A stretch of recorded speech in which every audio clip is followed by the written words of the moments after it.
Hi, and welcome to Two CPAs and the Mic, the podcast where we talk tax, finance, and all things related to business. Whether you're a business owner, working professional, or someone who wants to start a career in accounting, this is the podcast for you.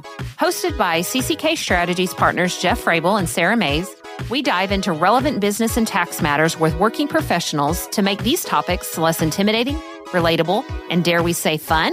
Let's get down to business. Welcome to this week's episode of Two CPAs and the Mic. We are so glad you're joining us. We are here to cover relevant business and tax topics, but to do it by applying straight talk, practical information, and not all the stuffiness and jargon that is usually associated with our industry as CPAs. Mays, you are back. I am back, and it's good to be back. It's good to have you. Yes. Now, a couple things have happened since you were here last. Right. We got new chairs. I love our new chairs. Our new chairs are really nice. Did you talk about that last week Yes, too? we did. You weren't here. We fixed our mics, so Okay. they're a little bit better. We didn't talk about that, but we are like continuing to grow as a official podcasters, and we look legit all the time. But you were not here last time. No, I know. And you were learning, weren't you? Tell us what you were doing. Yes, I was in a grueling, there's my G word, grueling 45-hour-long CVA course, Certified Valuation and Analyst. So yeah, I'm getting that. Our firm is growing. We're getting into more mergers and acquisitions and company valuations. So I stepped up to the plate for our partners. Thank you. Yes. Thank you. So you did was this like a webinar or self-study? No, it was a live virtual class. Okay. There were about 11 of us total in the class. So we all had to take turns presenting, sharing, showing our calculations. And I am fabulous at Excel. No, absolutely not. Because you're over the age of 45, right? But a shout out to Janae Castile. Was she there? She is an instructor. No way. Yes, she is. She's a CCK alum. Yes, she is. And so, Janae, if you're listening, it was great to see you last week. That's awesome. Mm-hmm. So now, how do you pass this thing? Do you take a test, or what do you do? I have to take an examination. It's a 5-hour test. So not as long as a CPA exam, but it is a 5-hour test. And then I also have to submit a case study. So I have to show that I can write a valuation report. So Joshua Coy, you're going to be in for it for the next 2 months. Well, it's basically you went through this course, you get to take the test, then you get the 3 letters after your name. That's right. Additional 3 letters. CPA, CVA. Nice. KP's back. Yes. Hello. KP, happy to be here. What's going on? Well, I'm just glad. Last week I said, I'm so glad it's June. Yes. I'm still really glad it's June. Yeah. Still really glad it's June. Getting warmer. Love summer. Getting I love warmer. Summer. Love summer. I love flowers. I love people wearing bright colors. There's a lot of happiness.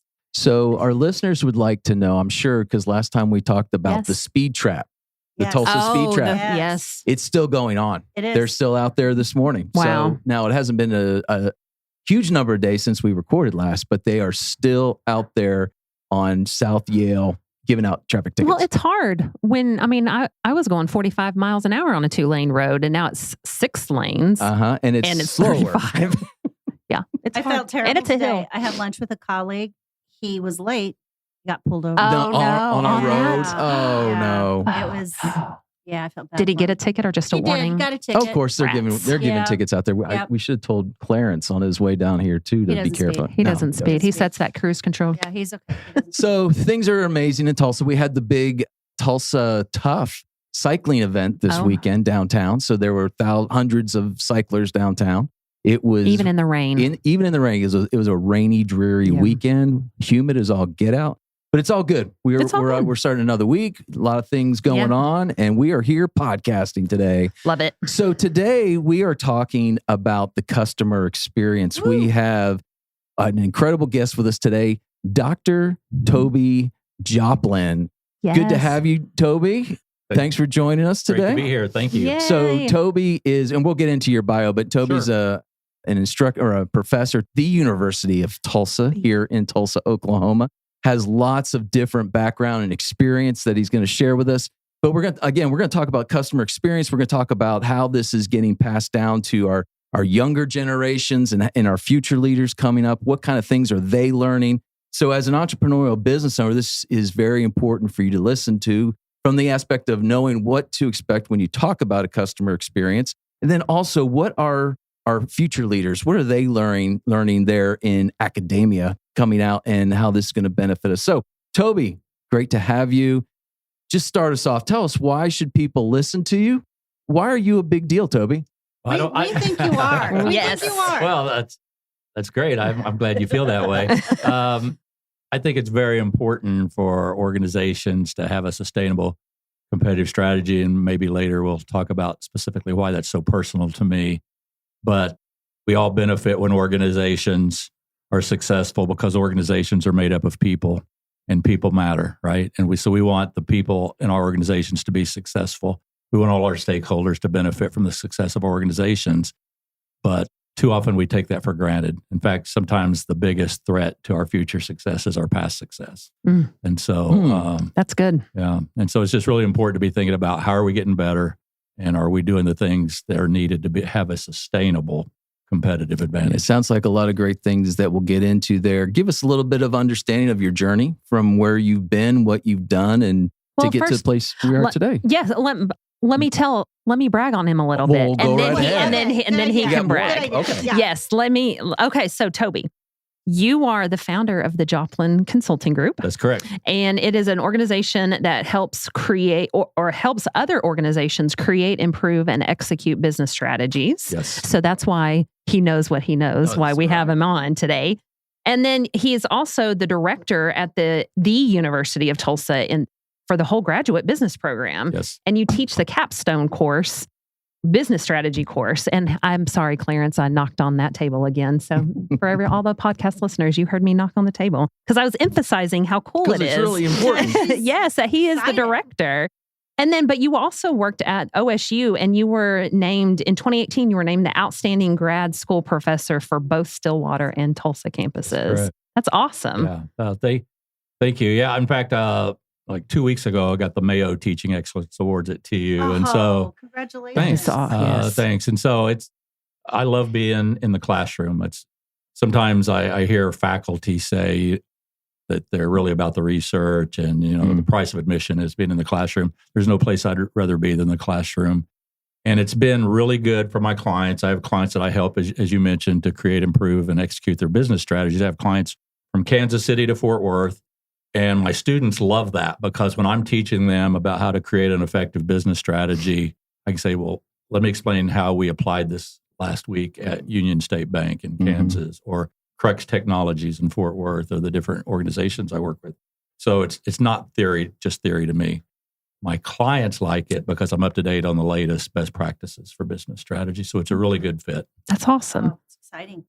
So one of your things, one of the things that you do is you talk about your sweet spot, your why. So what is your sweet spot? What's your why? Yeah. And so if you can picture a Venn diagram with 3 circles, I believe one of those circles for organizations and individuals, one of those circles represents the things we're good at. I believe we're all given certain gifts, right? Things that we're better at than most people. The second circle represents the things we really enjoy, right? And the third circle is what are the things that the world needs? So if you can picture those 3 circles in your mind, either as an organization or as an individual, where those 3 circles overlap is our sweet spot. And I believe that's the reason we are put on this earth. That is generally our purpose. And too often we get lured away from that by things going on around us.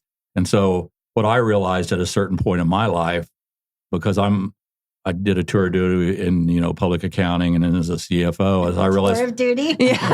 I love it. It's very, very beneficial. I wouldn't trade it for anything. But I realized that what I loved was helping the organizations and individuals reach their goals. And so when I was 50 years old, I went back and got my PhD, which is pretty unusual to go back that late in life and get your PhD. In fact, shortly after I got my PhD, I was talking to my wife, Colleen. I said, Colleen, your wildest dreams, did you ever think you'd be married to a PhD? And she said, Toby, in my wildest dreams, you don't even make a cameo appearance. Right? I thought that was a little harsh.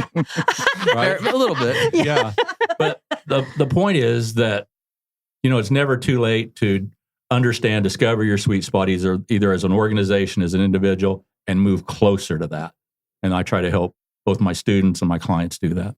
Nice. Well, okay, so you have your why, you have your sweet spot. So when you're working in that, you worked in different areas. You've said you've done your tour of duty and now you're in academia, but now you're helping guide future leaders.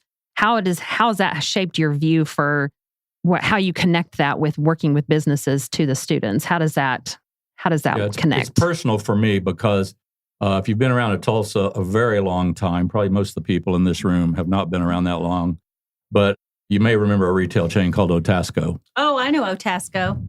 Yes. Do you remember Otasco? I do not remember. I do. Otasco. Okay, I so do. Christy. Yeah, So I do. It was a retail chain with 600 locations in the Southeast United States, did about over $500 million a year in revenue, had been in business for 70 years. It was my first job out of college as an internal auditor, and later I was over all of their internal credit. And after I'd been there about 2 years, they filed bankruptcy on a Sunday. I didn't know you could file bankruptcy on a Sunday, but Monday was a payday, and they would have had to pay us all again. Oh, dang. My wife was pregnant with our first child, Heather, who you know, Mhm. and we had a contract on our first house, and I was unemployed and had no health insurance. And so at that point in my life, it became very personal to me to help organizations be successful because so many people are connected. And you guys know, most people live paycheck to paycheck. Even people are making pretty good money. Mm-hmm. And so to suddenly find out you don't have a job is devastating to most people. And so I want to help those organizations be successful. So I was shaped by that experience in the retail, but all things work for good. And here's what I discovered is that gave me the opportunity to segue into public accounting, passed the CPA exam, went to work for what at the time was the largest local CPA firm in Tulsa as an auditor, led audits and worked on different audits in different industries. Incredibly valuable experience. And then later I was a CFO. But again, after I did a couple of different stints as a CFO in different organizations, I learned that it's kind of fun to do the financial statements and help the organization from a financial standpoint. But golly, I love helping these employees reach their goals. And I love the organization get to the next level. So, Toby, when you were doing different industries as a CFO, did you find that people are people no matter what industry they are, or does it change based upon white collar versus blue collar or what? I've worked in a variety of different industries, white collar professionals and organizations, honestly, that hired a whole lot of people that were making not a whole lot more than minimum wage, really different types of environments. But most people want the same things. They want to be happy and healthy, and they want their kids to have a better future than they did. And, helping people accomplish their goals, whatever those are for them, is very rewarding. So what are you seeing in those industries where the employer is missing the mark by taking care of their people? Sounds like a loaded question, doesn't it? Yeah. That's a heavy question. If I could identify one thing that is the biggest red flag to me, it's complacency. And again, like going back to my Otasco days, Otasco was a great company for many years, but they'd grown complacent. I can remember standing in the hallway in front of the executive office there talking to the CEO and him saying, we're going to be back bigger and stronger and, we're doing the right things. I'm looking at the numbers and I'm like, he must have a different set of books than I do because it was very highly leveraged, right? And also I developed some biases about the risk of excessive debt. But yeah, it's all been a learning experience, right? With the different organizations, regardless of what type of organization it is. Yeah. When you were mentioning something about complacency, Toby, because we all tend to think that we're innovative and we're forward thinking and we're trying to get better. But sometimes when we try to force change for change's sake, that can oftentimes lead us and just keep us in the same spot. I think there's a Huey Lewis song that goes along with that. And I'm trying to say it better. But when we want to get better, we have to be really intentional about those steps, even if they're small, tiny steps. That's why it's so important to have a plan, right? And go through the steps, the best practices for creating a strategy. Because I have, over the years, developed a certain niche in banking clients. And what might be the best strategy for one bank may not be the best strategy for another bank, because you want to look internally about what are our strengths, the things that we're uniquely better at than other competitor banks, and what's going on in the external environment, right, in the economy and interest rates and that type of thing. And how do we respond to that? And your strengths are likely to be a little bit different than another bank's. And so what strategy makes the most sense for you as a bank could be different from another bank. So do you have a specific process that you work through, Toby, that you can share with us? Yeah. In fact, when I don't think I mentioned this, but in between the time I became a CFO and while I was in public accounting, I spent about 10 years in the software industry working for companies that develop accounting software, tax software. And I initially worked for a privately held company in Tulsa. And when they got ready to sell, they asked me to help them because I'd been taking a strategy course while I was working on my MBA. And I was fascinated by this course, just amazed by it. It was so interesting to me. And I have to ask, because when I hear strategy, it means different things to different people, but something piqued your interest. What was it about that course that got you, I don't know, fired up? Because we're talking about it today. So something about that fired you up. It was a complete game changer for me in my career because at the time I was using a textbook by a then relatively unknown academic in California named Jim Collins. He went on to write. Nice setup, Toby. Okay. Nice setup. He went on to write a few more popular books than this academic textbook. Good to Great, Built to Last, and others. In fact, he has a new book out that's really good. And so, but the thing that was really interesting to me about that book is he tends to look at companies or individuals in matched pairs.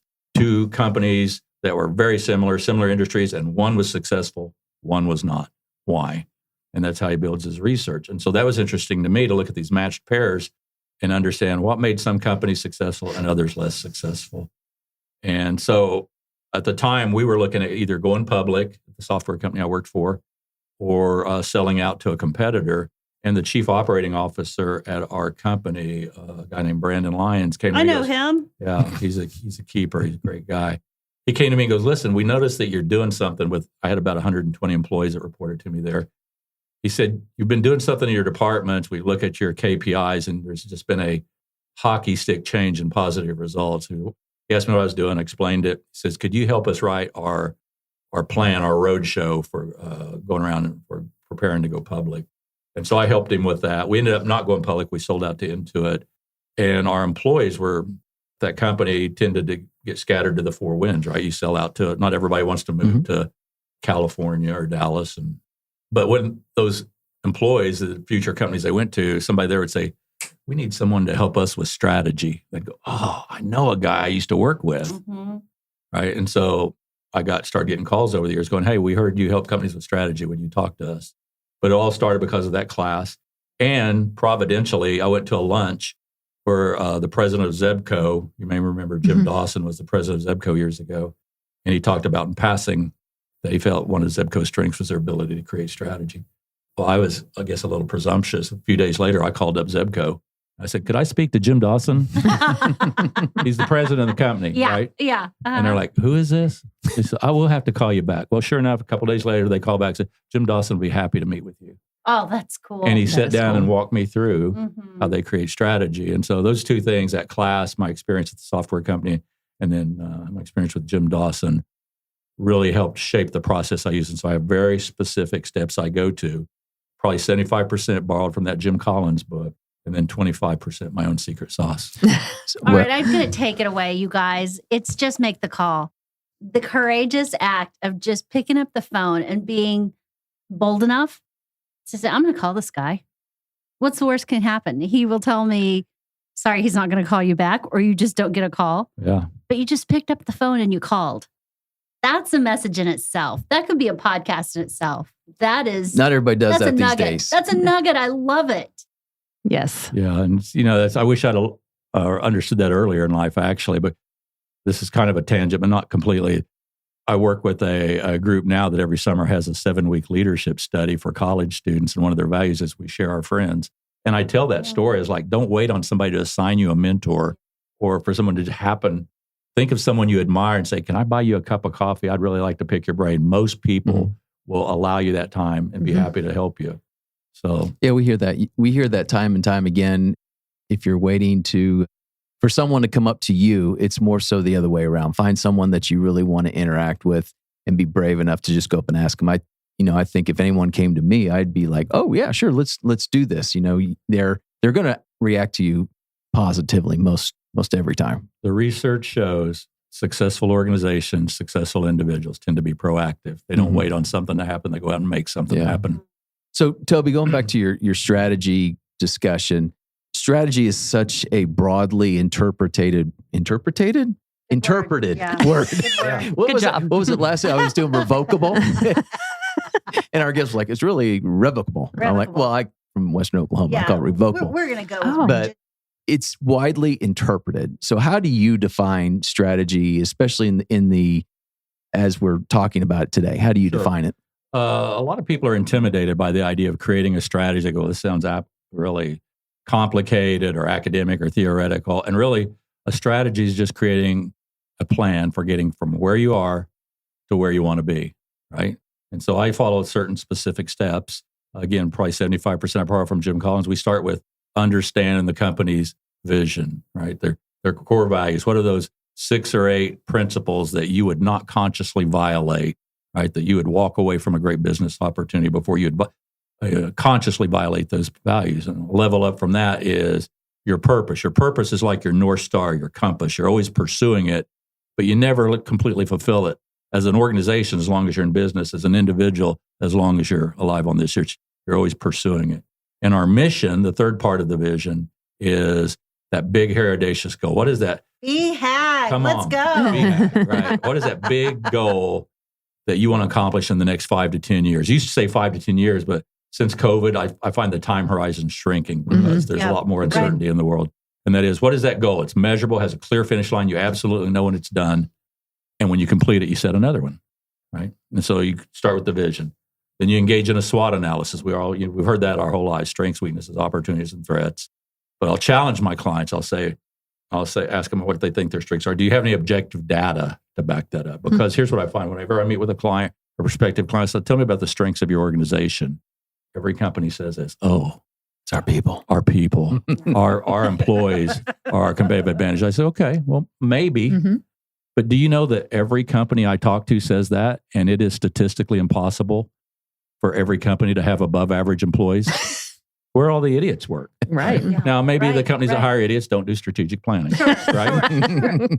But I try to push them to find objective data to back up the things that they believe about their strengths and weaknesses. We look at the opportunities and threats externally, and then we, based on our strengths internally, the opportunities externally, and our mission, our vision, right? What are the things we can specifically do to take advantage of our strengths and the opportunities that will move us closer to fulfilling our mission in the next 5 years?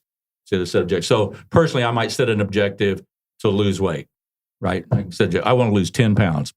Setting that goal doesn't make it happen. Absolutely not. Right? And so we do set objectives. What if I have the people?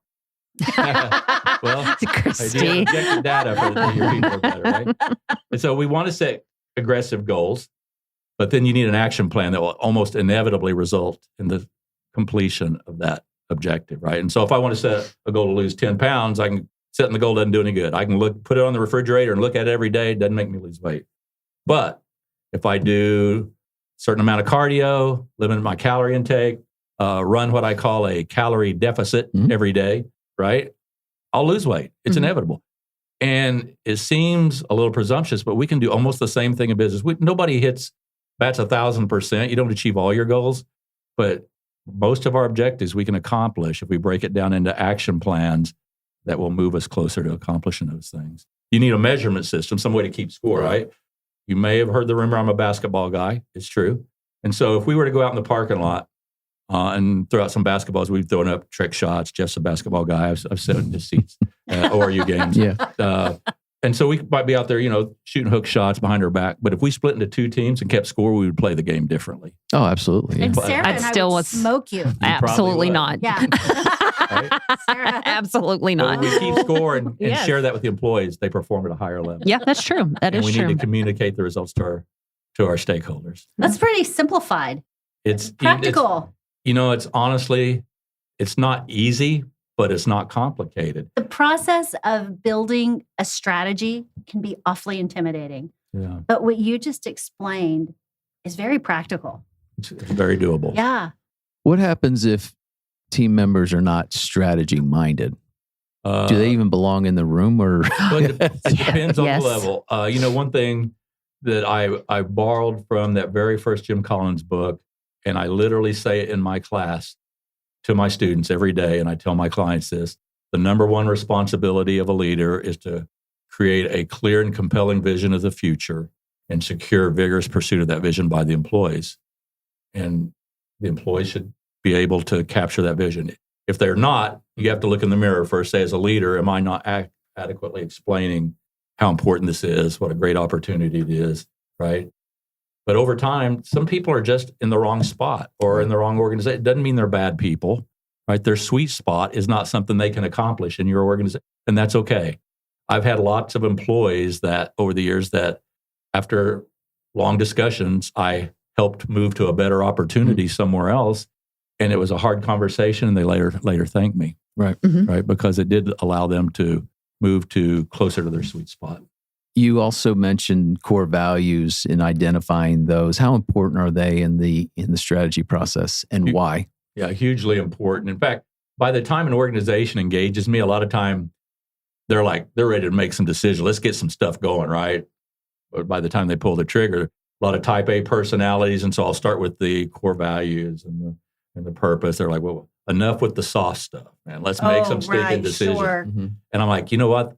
The vision is actually can be a competitive advantage for your organization and a game changer, because one thing I've noticed is more so today with the current generation graduating, they want to be a part of something more important than themselves. And if you can establish a vision that is compelling and they understand how they contribute to that vision, most of them will get on board because they want to be a part of something that matters. Without vision, people perish. Thank you. There's something there, right? we'll just speed that up. It's amazing when you're on a podcast how you tend to forget the last part of your. Oh, I remembered that. So it was a lead up. I knew Toby would. I just didn't want to talk over you. I was waiting to see if you were going to finish it. You knew it.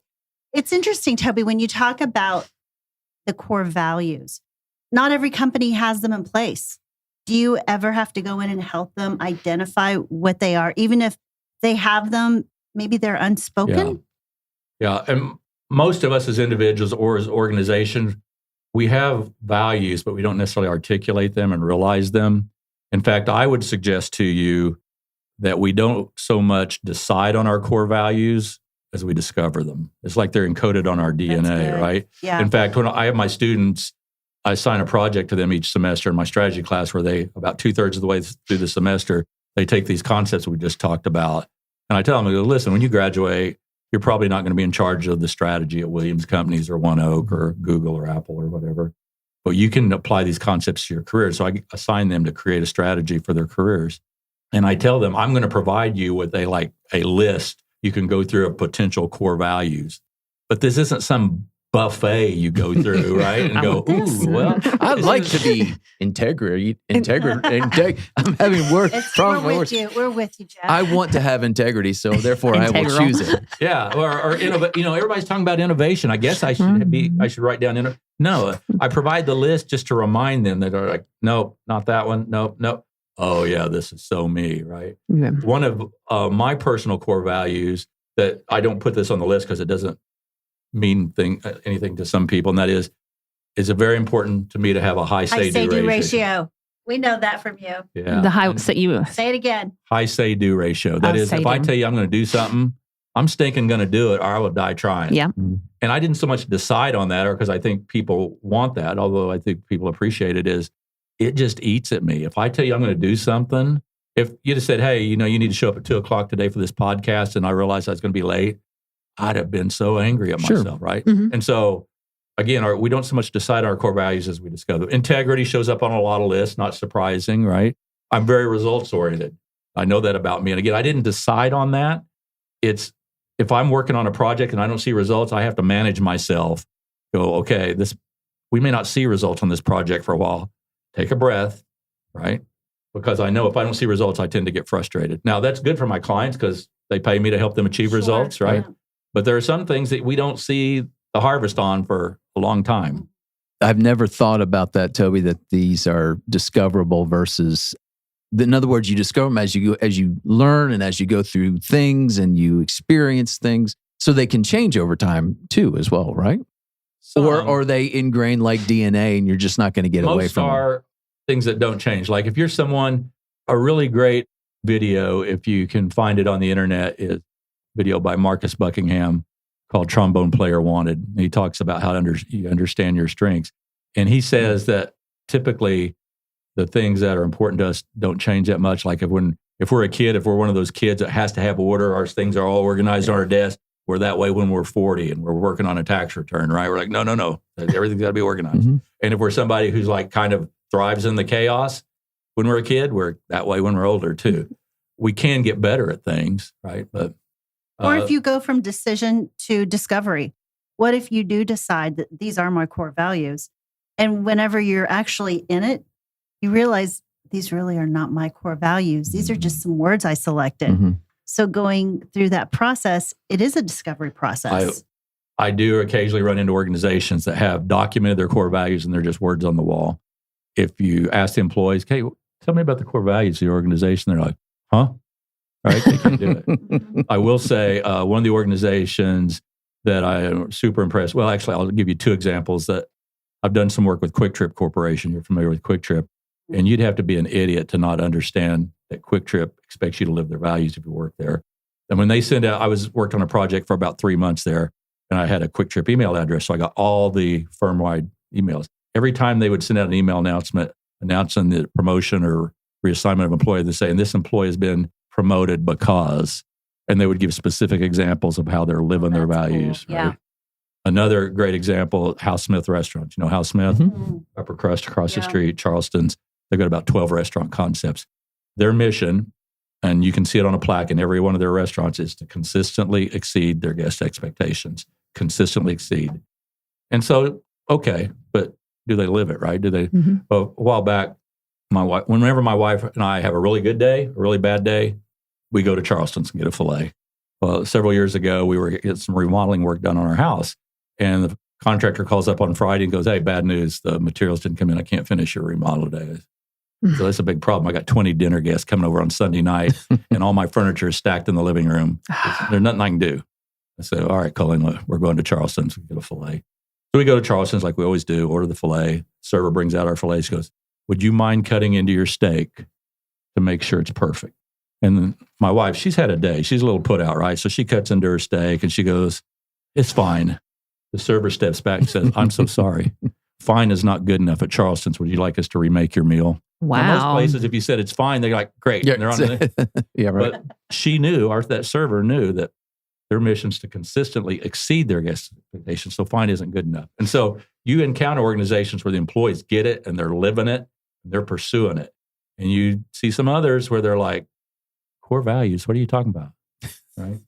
Another example I have of that is I rented a car a couple of weeks ago.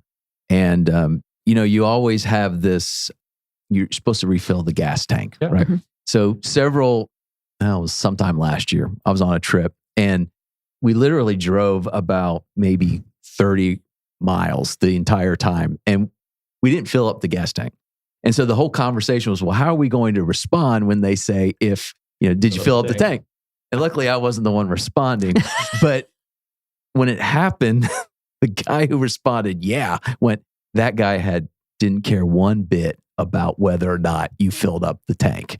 And you can tell when you walk into a place or a place of service or a retail place, it doesn't take you very long to figure out if they're living it or if they don't care. Is that right, Toby? That's right. In fact, you probably know that Chick-fil-A is the fast food chain that has the highest per unit sales of any fast food chain, even though they're closed one day a week. Mm-hmm. The thing that many people don't realize is when you survey people that like Chick-fil-A and say, what is it you like most about Chick-fil-A? They do not say the chicken sandwich.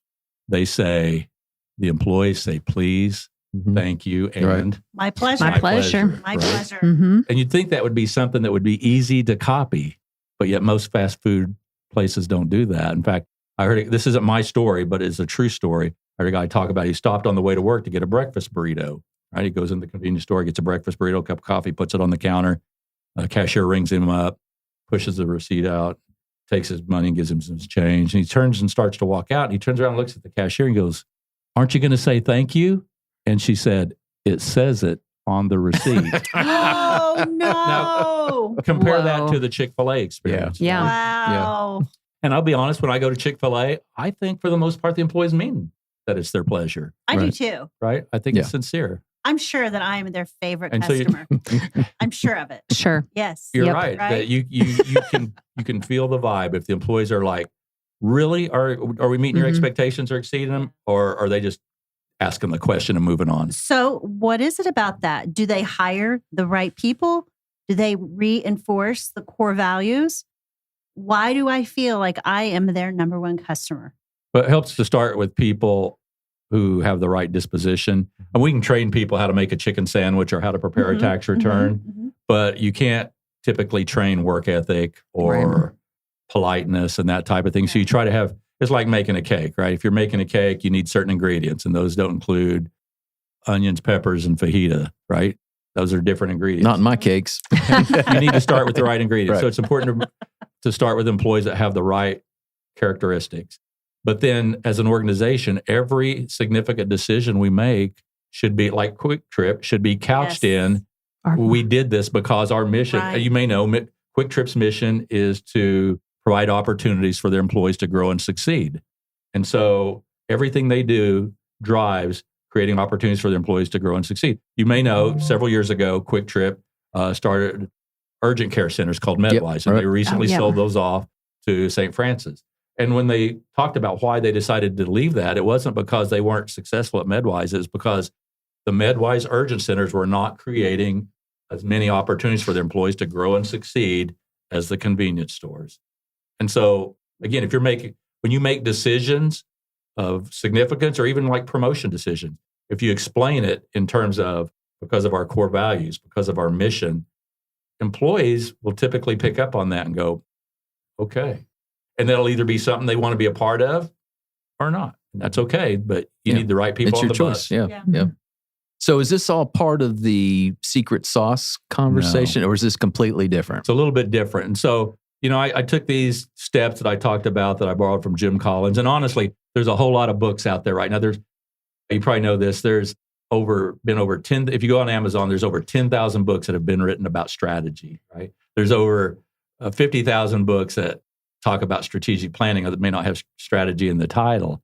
But if you read them, and you don't have to because I've read most of them, most of the steps, they give them different words, different terms, but it's kind of the same thing. The same thing, right? Yeah. In fact, I get new clients and occasionally they'll say, well, we've been using a system called Traction, the Entrepreneurial Operating System by Gino Wickman. It's a great system.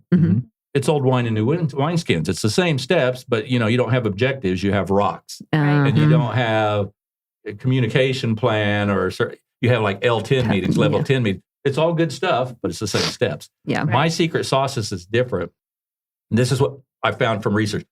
I talked about, I got my PhD. One thing that's beneficial for my clients is when I talk about something, it's not my opinion. It's based on data and research. Here's what the research says. To have a sustainable competitive advantage, you have to check 4 boxes. You need to have a product, service, or resource that's valuable, rare, difficult to imitate, not easily substituted, right?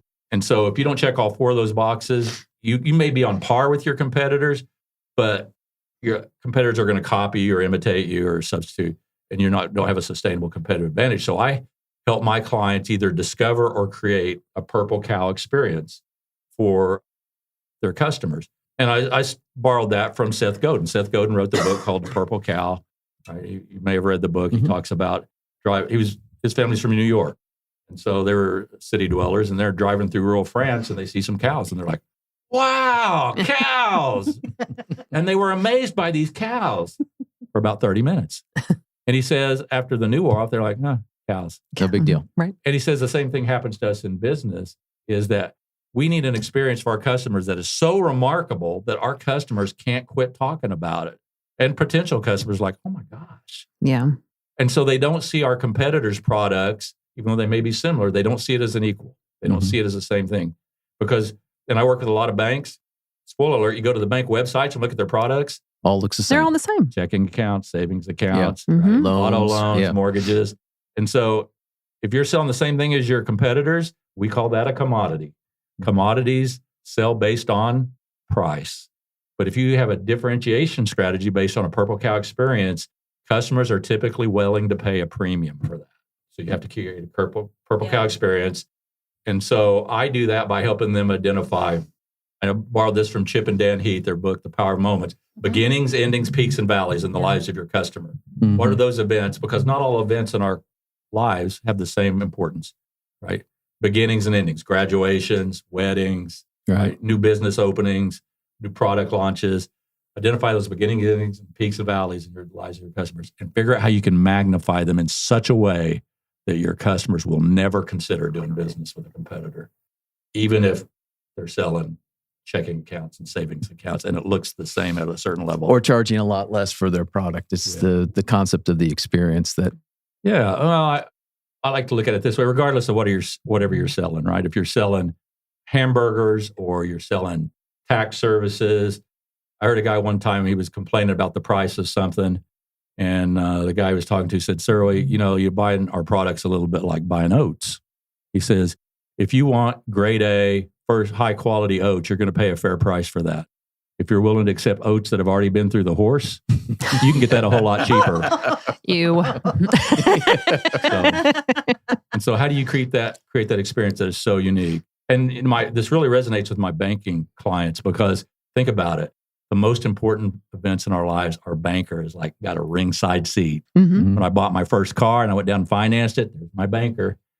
Yeah. Back when I got my college loans, we went to our banker. Yeah. When I got married and added my wife, there's my banker. Yeah. Right. Bought my first house, my banker. Right. They've got a ringside seat. So how do you make that so special that your customers will never think of going to another competitor? So how much of that plays into your clients, their background, the way they are made? Because you could want to create an experience like anything else, but you may not be gifted in that. So how do you overcome that? We ask the customers, the customers define service. They decide whether the service has been good or not, the product's good or not. And so we ask them what's meaningful to them. I just recently did customer focus groups for a bank in Kansas, up by Kansas City. And the first night we met with the bank customers and talked about their experience and what types of things they value about the bank and could potentially value. And it was very useful. The next night we met with people in their community that bank somewhere else. Okay. Right? Because if you only talk to your bank customers, all the customers you've pissed off, right? They're already gone. You're not talking to them. Right. And so you don't understand why you may have a blind spot or a weakness that you could overcome. That's your objective data. Yes. Got it. Okay. That's right. How enlightening and eye-opening is that type of conversation for your client to hear the outcome of something like that? It's good. In many ways, it's rewarding. The customers will many times talk about the things they love about the bank and how the bank's been there for them during tough times. But they'll also bring up friction points, things that make it difficult. And they're like, oh my gosh, our phone number you call in on is kind of a nightmare to navigate the different phone system. Punch 1 for this and 2 for that. What if we had a human being answer the phone, right? And so one of the most important things we can do is not create some new, amazing experience. Is just remove the pain points or the friction. Right. Yeah, absolutely. One of my favorite examples, Savannah Bananas, right? Yeah, absolutely. Yes. Jesse Cole looked at what are the things people don't like about baseball. The games are long, they're slow, and he removed those friction points. And so I'll be honest, I'm a sports purist. I would rather go to a traditional baseball game, but I've been to 2 banana ball games this year because I love the business model. There's every game they try 10 or 12 things new they've never done before, knowing that 10 of them won't work. And the next night they try 10 or 12 more. And after every night, after the last fan leaves, they huddle up and say, what worked, what didn't work, right? And they're always they call it plussing the experience. How do we make the game tomorrow better than the game today? If we did that as businesses, man, our odds of success would go way up. Absolutely. But you know what keeps us from doing that? Pride. Complacency. Yeah. Complacency. Complacency. Or we've been in business, like Otasco. We've been in business 70 years. We're not going anywhere. Oh. Maybe. Nobody can do it better than us. So why change it? Why fix it? Yeah. Yeah. Okay. Yeah. The things we tell ourselves. So Toby, you spent a lot of time in academia and About 10 years. 10 years. Love that And word. talk a little bit about, we touched on it earlier, but what are you seeing as far as future leaders coming out, future teammates? What you mentioned, kind of the way they're they're thinking about wanting a purpose, and how does all that play out in today's business world? I talk to some employers who are frustrated with the current generation of graduates because they're like, well, they don't have a good work ethic, and they're not willing to put in the hours. And I do think this generation values things outside of just work. They want work-life balance.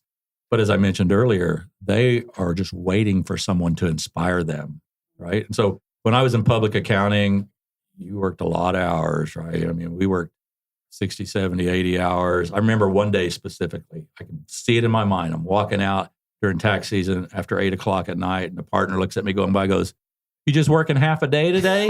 I'm like, "What are you talking about?" He goes, 12 hours, that's just half a day. Oh, yeah.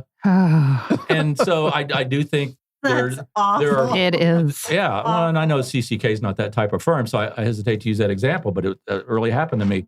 Graduates today aren't as willing to work exorbitant amount of hours, but I think they do have a strong work ethic, but they're waiting to be inspired. They want to do something important. They don't want to just dig a hole and fill it up. Mm-hmm. Yeah. Right. When I went to work for that same CPA firm, the first thing they had me do until I had a job to work on was to 10 key the phone book. I remember those days. Right? Just so you could practice Yeah. the 10 key? Build your 10 Absolutely. keys. Yeah. Oh. I remember that. And Wow. so, and I understand the value of it being able to accurately 10 key at that time. Mhm. And so I understand that. But students today don't want to feel like they're digging a hole and filling it up. They want to know, why are we doing this?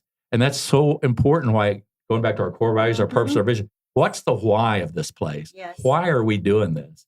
They want to understand the why. And so if you'll take the time to explain that to them and create that clear and compelling vision of the future, graduates today will rally around that. And that can be a competitive advantage because some of competitor employers are like, dig a hole and fill it up. We're going to pay you well for digging that hole and filling it up. So just trying to think through this, when you have those kind of conversations, especially different generations, I would imagine someone from my position in my age having one of those conversations, my internal reaction needs to be, you're just asking me for information. You're asking me for guidance. It's not, better and you think you know all the answers. It's more like, I just want to know where we're going, what we're doing, and how do we get there. Is that right? You took the words out of my mouth. Nice. Inside of each of us, there's a little kid that wants to know where are we going and when are we going to get there. Yeah. Right.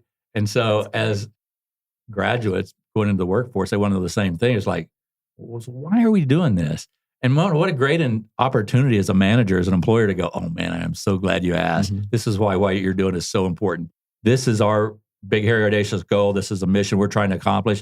And this is how what you do every day contributes to that. Even if you're like a custodian or, doing something clerical, it's like, you know what? Your job is so important because you're working at the receptionist desk. You're the first person our clients see when they walk in our building. They are going to form their first opinion about our company based on their impression of you. What you do is so important, right? And so if you can help them understand that.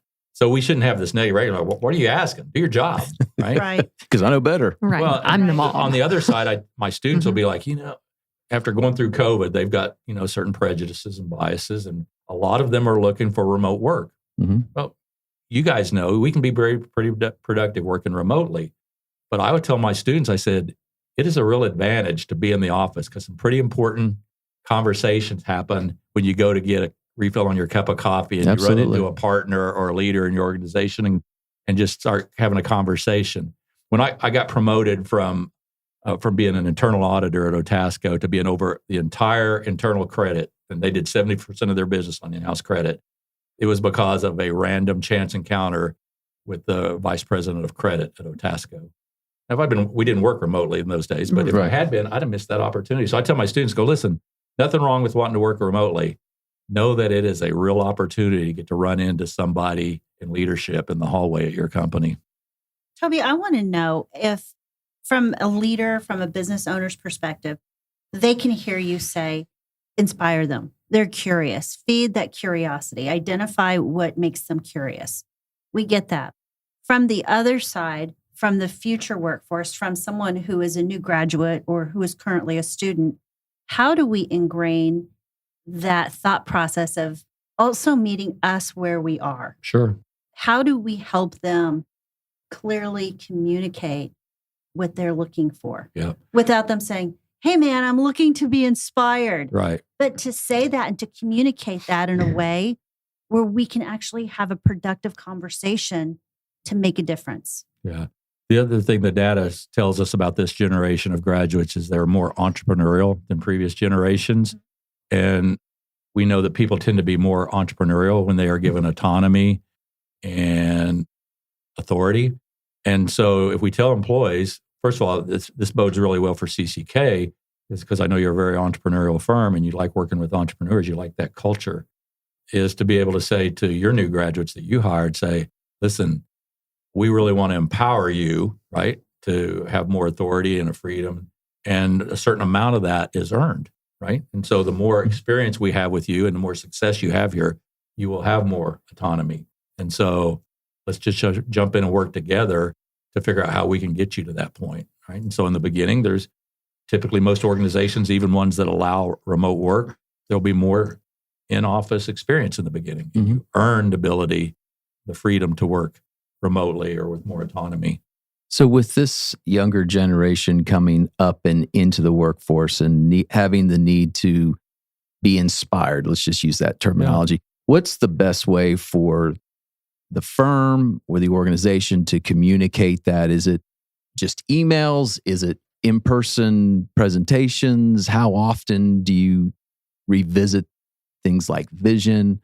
How's it best communicated? Yeah. Well, I mentioned earlier the example of Quick Trip and how Smith Restaurants and how Quick Trip in every important announcement they make, they couch it in terms of their values. The other is, how do you reward people? How do you recognize people in relation to how well they're living the values? Now, I'm aware of some companies that have had people that were incredible rainmakers, right? They brought in business, but they violated pretty much every company value in the process, left a wake of bodies to accomplish that. Yeah. And what we tolerate, we sanction. And so if you allow people to violate your core values because they're rainmakers or they're a talented engineer or a talented accountant, you're sending a message that your values don't really matter. Here's an extreme example. When I worked at Intuit, I was a product manager. I had soup to nuts responsibility for a particular tax software product. One of my counterparts that worked on, and he was in San Diego, worked on QuickBooks. And he came up with the whole idea of QuickBooks merchant services to build the ability to take credit cards into QuickBooks. And it was very successful for QuickBooks at that time. And so this was a guy who at the time probably made about $100,000 as salary, and he had just a little bit of incentive comp and that type of thing. But one year at their annual innovation conference that Intuit hosts each year in San Francisco, they recognized him. His name's Hugh Malazzi. I encourage you to go out and Google Hugh Malazzi Intuit. You can watch the part of the conference where they recognize Hugh Malazzi for his innovation.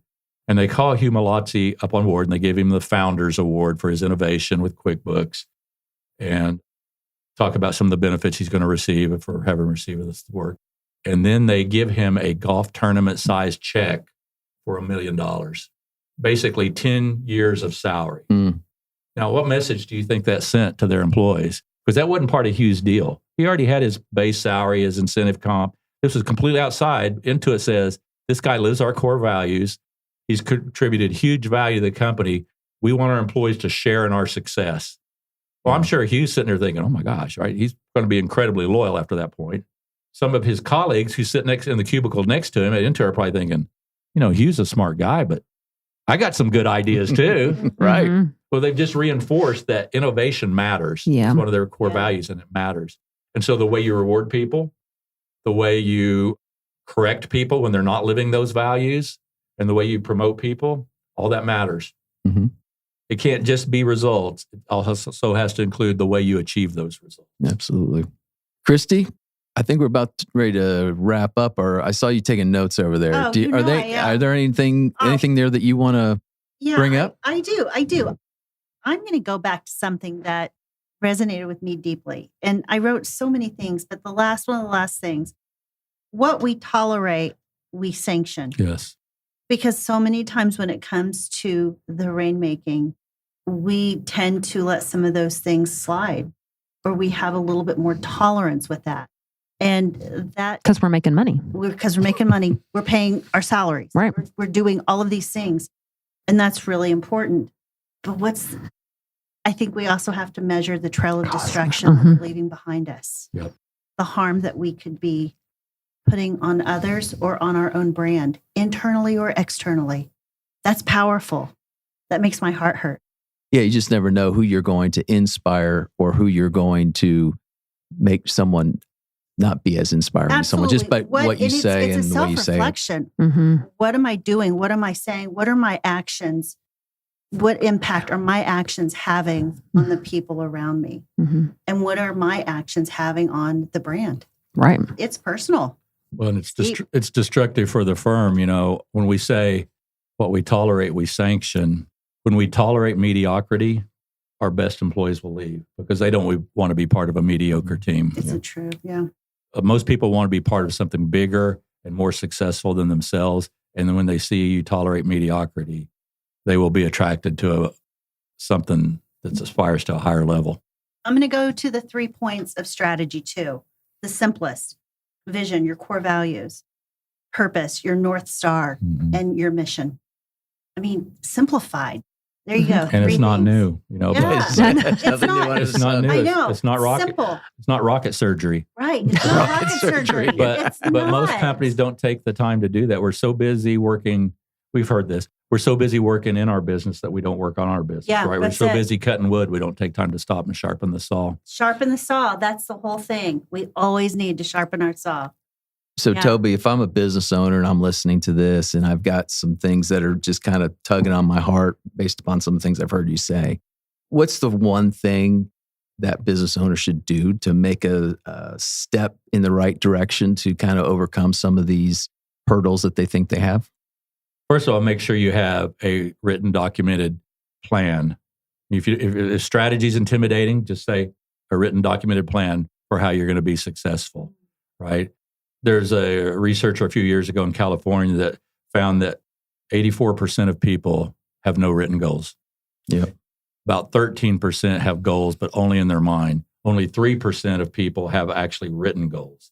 But the 3% that have written goals are 30 times more successful than people with no goals. And so why would you not have written goals? Now that's at the individual level. Let's think of, and so for people, the natural next question would be, well, what about the organizational level? The data indicates that only half of all organizations, half of all businesses have a formal written strategy.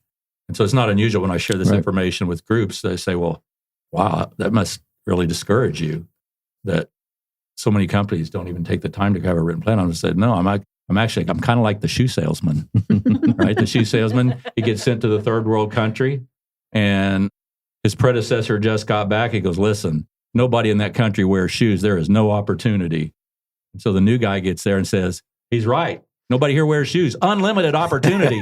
Send me all your inventory. And so when I hear half the companies out there don't have a written strategy, I'm like, let's go. My God. Let's go. I can help you with that. Joplin Consulting Group. Well, which is how we want to wrap things up, Toby. If someone is hearing this and they want to move forward, what's a good way to get in touch with you? Yeah. So you can go to the University of Tulsa website, Google University of Tulsa, Toby Joplin, and find me on there, or you can go to joplinconsultinggroup.com. I'm happy to have a phone call with you. Yeah. When I figured out my sweet spot, and if I were to pull out my planner and show you I have my core values, purpose, and mission written down the front of my planner, it says my mission is to help organizations and individuals reach their goals. And so I'm happy to have a call with you and just talk at a high level for an hour and say, where you at? What do you think's missing? And try to help you diagnose it at a high level. And you don't owe me anything for that. That's my mission. That's what I want to do. Be a resource. Yeah. Be a resource and help people. So, well, with that, we are going into our last segment here. Yeah. And we're doing today, Would you rather? So these are my questions. Yeah, I'm asking. you're going to do it. So, Toby, we'd like for our audience get to know you a little bit better. Audience, if you could just see Toby's face. Yeah. So, yes. And we know you referenced it earlier. You have a little bit of a basketball background. So Got my ball in my truck. here we go. Here's your would you rathers that are related to basketball. Yes. Would you rather have everyone think you're good or actually be good? Be good. Would you rather be the best player at your local gym or the worst player in the D League? Or the G League. I'm sorry, the G League. Yes. Gatorade League. Yeah. Oh, that's a tough question. I would probably say the worst player in the G League. Okay. Would you rather shoot 60% from three or dunk every time? 60% from three. Chicks dig the long ball. Would you rather average 30 points but lose every game or average 5 points and win every game? 5 points and win every game. We play for the name on the front of the jersey, not the name on the back. There we go. Would you rather play with ball hogs or guys who never shoot? I think there's a third option. Everybody needs to contribute, right? Alex Caruso. Mm-hmm. He's not known as a scorer. He's not Right. known as a scorer, but he's the glue guy. And so you can contribute in other ways than just scoring. But I don't want to play with the ball hog either. You're like a black hole. The ball goes in and never comes out. Last one. Would you rather have elite basketball IQ but no athleticism, or elite athleticism but no basketball I'm IQ? already the first. My students and clients go, well, you go by this Dr. J moniker, and you're always talking about using basketball analogies. You must have been really good at basketball. No, I was very average. In high school, junior high, I was the guy that came off the bench. Uh-huh. But as you know, much like Jeff, you can find me behind the bench at every home TU game, Mm-hmm. right? In fact, I got an email today. Practice starts for next year. This week, I'll be at practice tomorrow at 2:45. All right. Have you been tracking how many? Because TU actually had a great year. They came in. They went to the NIT. Finals in the NIT. Yeah. Yep. And played Auburn. Took Auburn to overtime. Auburn has about 4 times the NIL budget of TU, and we took them to overtime. And last year, Coach Conkle recruited shooters, right? And they led the league and were ranked very high nationally in shooting percentage, their ability to shoot. We've signed 4 or 5 guys this year, 6'11" or high. Oh, wow. Oh, okay. We're going for height this year. So Okay. it'll be fun.